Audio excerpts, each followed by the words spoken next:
이제 심의 같은 거를 조금 신경을 써야 되다 보니까 아 이거를 넣고 싶은데 못 넣었다 하는 그런 약간 아쉬움이 있는 패러디나 그런 게 있을 거 아니야. 그런 거 있나? 사실 뭐 심의는 연재 이제 초반에 패러디를 넣을 때 살짝 고민을 했었어. 패러디 같은 경우는 패러디의 모티브가 되는 원작을 최대한 알리고 존중하는 편에서 패러디를 하지, 이게 이 작품의 패러디입니다라는 거를 확실하게 드러내려고 하고, 근데 그렇다고 하더라도 이제 또 결국에 뭐 계약, 돈, 법적인 문제 이런 거에 대해서는 그렇게 유하게 부들부들하게 되는 게 아닌 거라서 사실 처음에 많이 신경을 썼지. 그때는 이렇게 결론을 냈어요. 어차피 베스트 도전이고 정식연재 가면 또 뭐 다 갈아버릴 테니까 패러디는 그냥 넣고 싶은 대로 다 넣어버리자 라고 했는데, 데뷔의 첫 단추를 약간 투각에 끼워갖고 배도에서 썼던 분량을 다 그냥 정식연재로 옮겨가게 돼버렸지. 그러다 보니까 그냥 어차피 그냥 이렇게 돼버린 거 설마 고소나 당하겠어? 고소 당하면은 망하고 말지. 어쨌든 난 이 작품들을 좋아해가지고 패러디 하는 거니까 다 신나게 패러디 하자라고 해서 패러디를 했기 때문에 심의에 신경을 그렇게 쓴 적은 별로 없었어. 심의 때문에 걱정한 거는 패러디보다는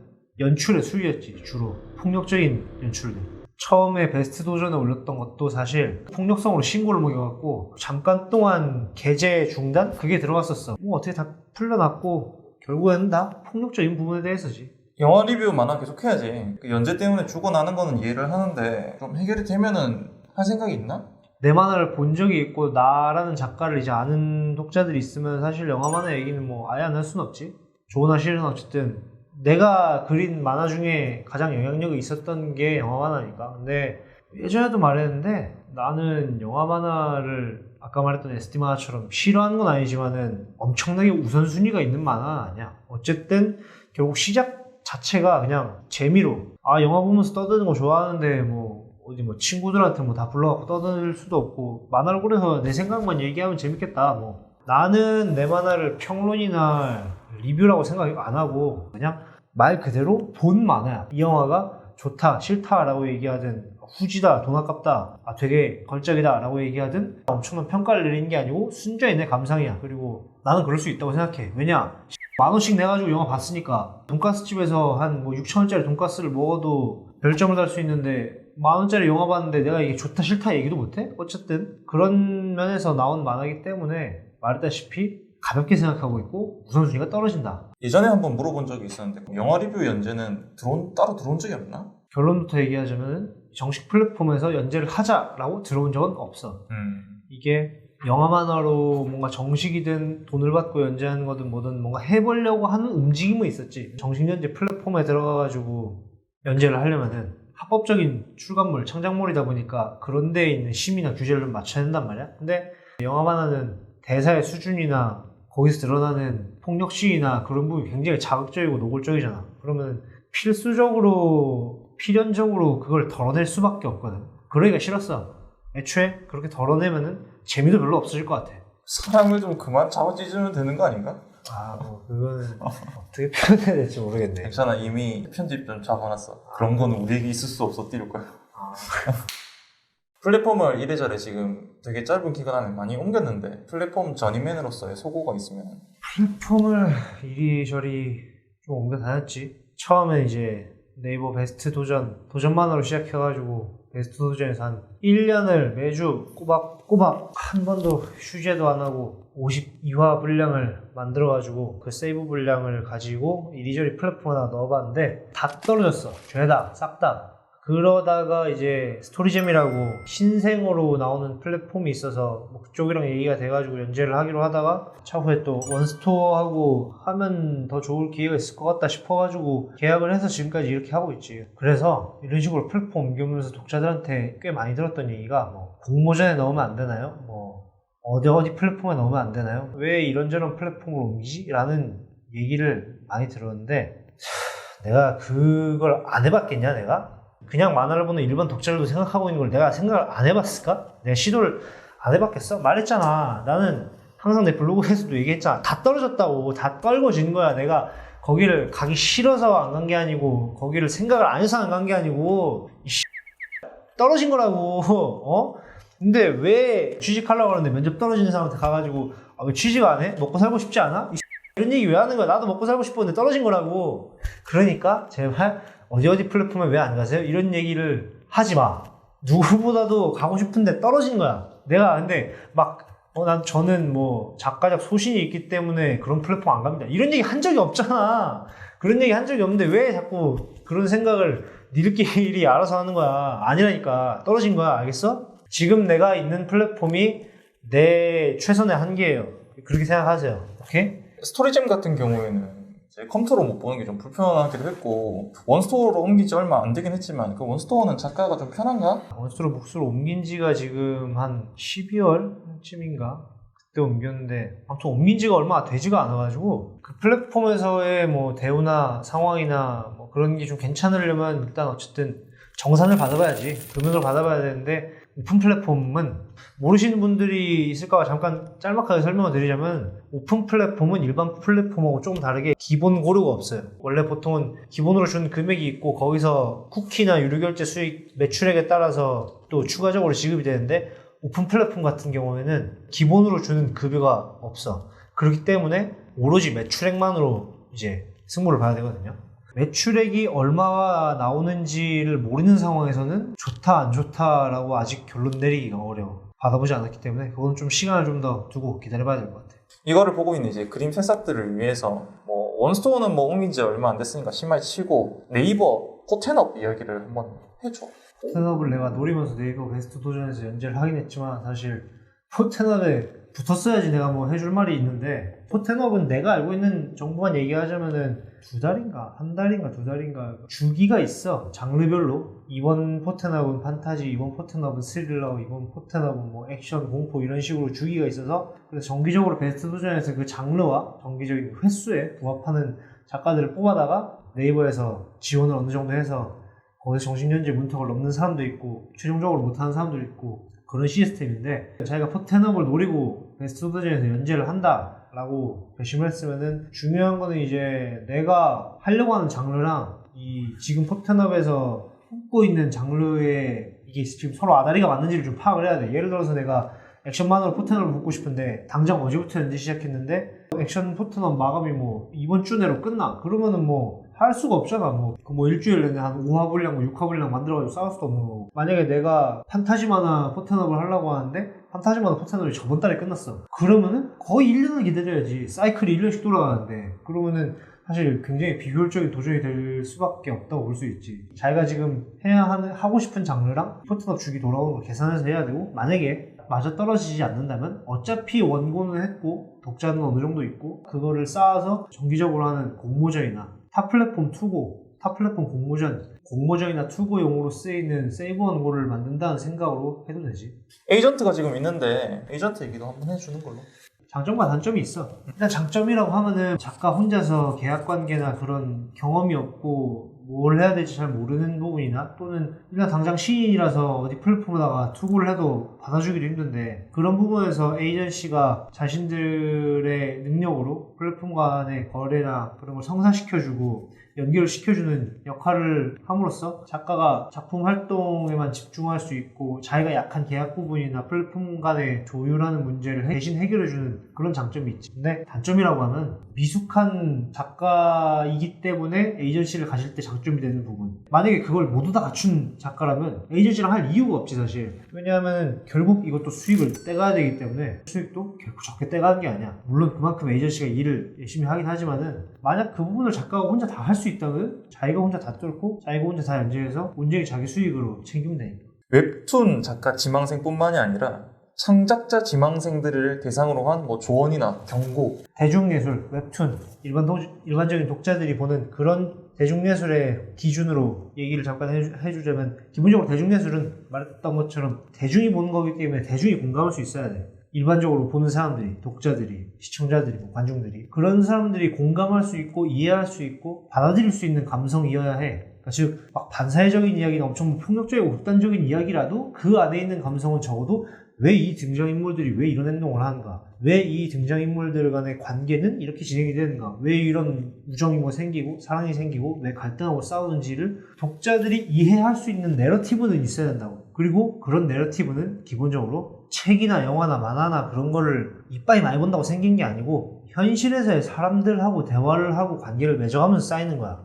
만화나 창작물에서 보이는 인간관계의 모습은 결국 현실에서 보이는 인간관계의 복잡함과 다양함에 비하면 극히 일부란 말이야. 창작물에서 보이는 인간관계나 사람의 내러티브나 감성은 어느 정도 관중들의 이해를 위해서 도식화되고 캐릭터화되고 어느 정도 자극적으로 되고 귀찮은 건 좀 덜어내고 이런 가공 과정을 거쳐가지고 보이는 거야. 즉 이런 가공 과정을 거치지 않은 사람의 내러티브는 내가 현실에서 친구를 만나고 사회에서 직장인을 선후배를 만나고 내가 모르는 사람들과 만나보고 같이 일해보고 갈등해보고 그러면서 또 친해지고 싸우고 화해도 하고 사랑도 해보고 그런 걸 경험을 함으로써 축적이 되는 거란 말이야. 그렇기 때문에 창작을 하기 위해서 창작자에게 가장 중요한 거 창작 말고 나가서 돌아다니면서 사람을 만나보는 거야.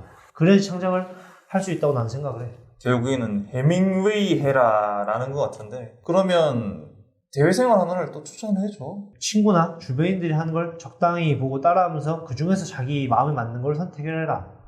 근데 주변에 아무도 없다. 근본적으로 그걸 따라할 수 있는 친구나 주변 사람들이 아무도 없다. 자기작은 생각해둔 게 있나요? 자기작은 지금 이제 아파트 홍세 이야기가 아직 조금 많이 남았기 때문에 아직은 아파트 홍세에 많이 집중을 하고 있지만 뭐 간단한 아이디어 정도는 뭐 생각해놓은 거 있지 뭐 어떤 장르라든지 뭐 어떤 스타일 또는 뭐 어떤 이야기 이런 거 짜면 재밌겠다 뭐 이런 식으로 생각은 하는데 아직까지 구체적으로 뭐가 결정이 난 건 없어. 일단은 내가 지금 하고 있는 거를 깔끔하게 완결내는 것만 집중하려고. 아파트 용사는 한 몇 퍼센트 진행된 거죠? 지금이 한 48%, 1부, 2부 이런 식으로 끝난다고 치면 1부의 거의 끝마무리쯤에 오는 정도의 느낌. 2부를 해도 지금 1부 정도의 분량으로 끝날 거야. 아파트 용사에 나오는 그 이제 주인공들을 통해서 독자들에게 보여주고 싶은 주제가 있다면 한 명 한 명. 아파트 용사 주인공이라고 하면 크게 4명이지. 이제 주인공 한상덕이랑 그리고 경비 아저씨 최경식, 복싱체육관에서 부관장하고 있는 우유정이랑 그리고 취업 준비생인 박세희. 일단 아직까지 깊은 내러티브, 그러니까 그 등장인물들로 하여금 어떤 메시지를 보여주고 싶다라는 주제가 아직 안 나온 캐릭터들도 좀 있어가지고 앞에 스포일러는 아직 못하니까 자세히는 말 못해도 기본적으로 얘기하자면은 넷다 캐릭터적으로 차이는 있는데 근본적으로는 넷다 사실 비슷한 캐릭터야. 이게 어떤 식으로 비슷하냐면은 성격이나 처한 환경이나 위치는 다르지만은 4명 다의 공통점은 사회에서 그렇게 막 성공하거나 인정받거나 주목받는 종류의 사람들은 아니라는 거야. 취업준비생인 박세희도 그렇고 표적으로 항상 패배의식이 쩔어있는 오타쿠인 돼지 주인공 한상덕도 그렇고 아직 나머지 다른 2명은 깊은 내러티브는 안 나왔지만 그건 차후에 이야기해서 좀 다를 거고 어쨌든 다들 공통점이 대외적으로 자기의 감정을 드러내든 드러내지 않든 속으로만 품고 있든 어쨌든 마음속에는 자기 자신에 대한 좀 안 좋은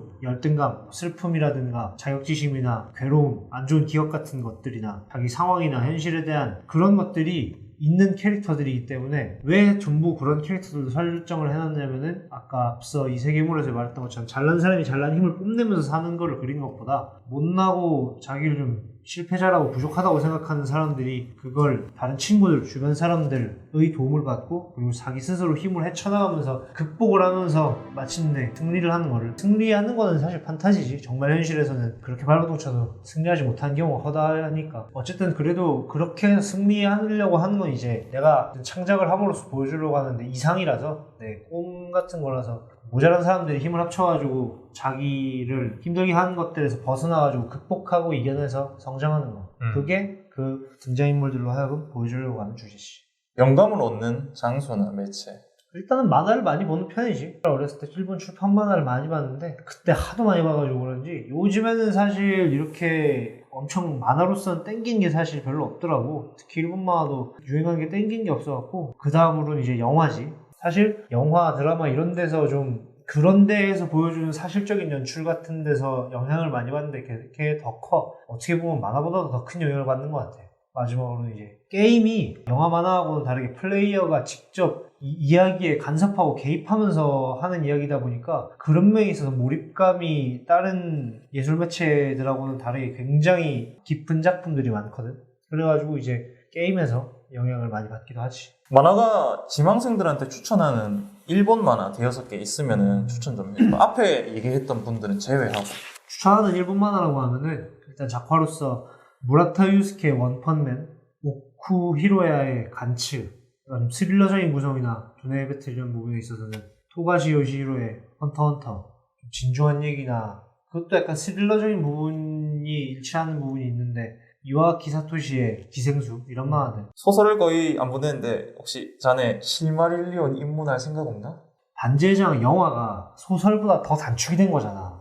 근데 나는 반지의 제왕 그 영화 소설보다도 단축이 된 반지의 제왕 영화를 보면서도 사실 꾸벅꾸벅 되게 졸면서 잤어. 좀 옛날 영화라서 그런 걸 수도 있지만은 워낙에 좀 서정적이거나 분위기를 오랫동안 강조하는 장면들이 많아갖고 꽤 지루하게 봤는데 근데 영화도 그렇게 봤는데 그거보다 더 집중하면서 템포가 느린 소설을 그것도 그 반지의 제왕보다 더 크고 넓고 분량 이빠이 많은 실마릴리온을 보라고요? 디아블로 3 한다.